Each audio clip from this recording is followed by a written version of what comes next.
Negative ആണെങ്കിലും നോക്കുമ്പോൾ ഞാൻ എന്നെ മാത്രമേ കാണുള്ളൂ. എന്തെല്ലാം കാര്യങ്ങളാണ് പറയുന്നത്. ഒരുപാട് കാര്യങ്ങൾ ഇങ്ങനെ ദുഷ്പ്രചരണം നടത്തിയാണ്. അതിനിങ്ങനെ എന്നെ തോട്ടിയിട്ട് പിടിക്കാൻ നോക്കിയതാണ് ഇപ്പോൾ ഇതിലൊന്നും ഞാൻ വീഴില്ല. അതിനൊന്നും അദ്ദേഹമായിട്ടൊന്നും മത്സരിക്കാൻ ഞാനില്ല. അദ്ദേഹം വലിയ ഒരാളാണ്. എനിക്ക് സംസ്കാരവും നിലവാരവും കുറവാണെന്നാണ് അദ്ദേഹം പറഞ്ഞത്.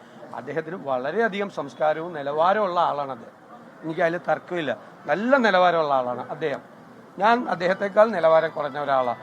തർക്കമില്ലല്ലോ. അപ്പോൾ ഞാൻ നിലവാരം കുറഞ്ഞ ആളാണെന്ന് പറഞ്ഞിട്ട് എന്നെ വെല്ലുവിളിക്കുകയല്ലേ. ഞാൻ നിലവാരം കുറഞ്ഞ ഒരാളാണ്. അദ്ദേഹത്തെക്കാൾ നിലവാരം കുറഞ്ഞ ഒരാളാണ്. അദ്ദേഹത്തിന് എന്നേക്കാൾ നിലവാരവും എന്നേക്കാൾ സംസ്കാരമുള്ള ഒരാളാണ്. ഞാൻ തർക്കിക്കാനും വഴക്കിടാനുമില്ല. കാരണം പൊളിറ്റിക്കൽ നറേറ്റീവ്സ് ഉണ്ട് ഈ തെരഞ്ഞെടുപ്പിൽ. അത് LDFന്റെ ചങ്ക് തുളച്ചു പോകുന്ന പൊളിറ്റിക്കൽ നറേറ്റീവ്സ് ഉണ്ട്. ആ സബ്ജക്റ്റിൽ നിന്ന് ഒരാളും വഴിതെറ്റിച്ച് കൊണ്ടുവന്ന് നോക്കണ്ട. ആ സബ്ജക്റ്റ് വന്നുകൊണ്ടിരിക്കുകയാണ്. ലോക്കൽ ബോഡി തെരഞ്ഞെടുപ്പിൽ കേരളത്തിലെ UDF ജനങ്ങളുടെ മുമ്പിൽ അവതരിപ്പിച്ച ആയിരുന്നു ഇലക്ഷനിലെ അജണ്ട, പൊളിറ്റിക്കൽ അജണ്ട. ഈ തെരഞ്ഞെടുപ്പിലും കേരളത്തിലെ പ്രതിപക്ഷം അവതരിപ്പിക്കുന്ന വിഷയങ്ങളായിരിക്കും ഈ തെരഞ്ഞെടുപ്പിലെ പൊളിറ്റിക്കൽ അജണ്ട. അതായിരിക്കും ജനങ്ങൾ ചർച്ച ചെയ്യാൻ പോകുന്നത്. അതിൽ നിന്ന് വഴിമാറ്റി കൊണ്ടുപോകാൻ വേണ്ടിയിട്ടാണ് ഈ തോണ്ടല്, പിച്ചല്, വലിക്കല്, തോട്ടിയിട്ട് വലിക്കല്.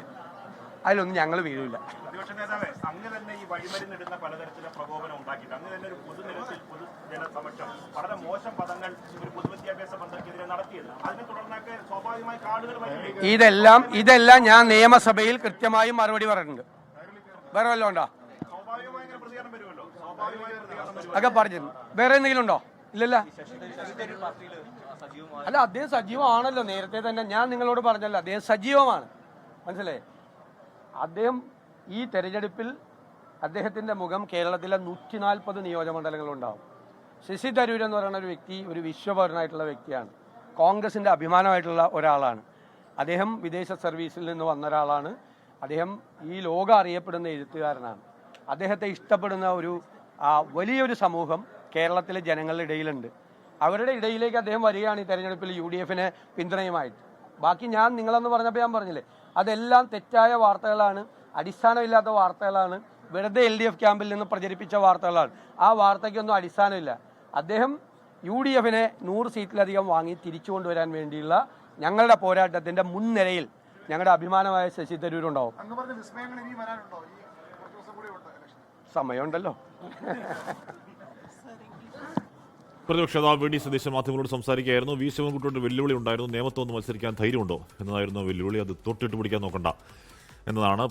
UDF മുന്നോട്ട് പോകുന്ന ചില പൊളിറ്റിക്കൽ നറേറ്റീവ് ഉണ്ട്. അതിൽ നിന്ന് വഴിമാറ്റാനുള്ള നീക്കങ്ങളാണ്, അശ്രമങ്ങളെന്നൊക്കെയാണ് പ്രതിപക്ഷ നേതാവിൻ്റെ ആരോപണം.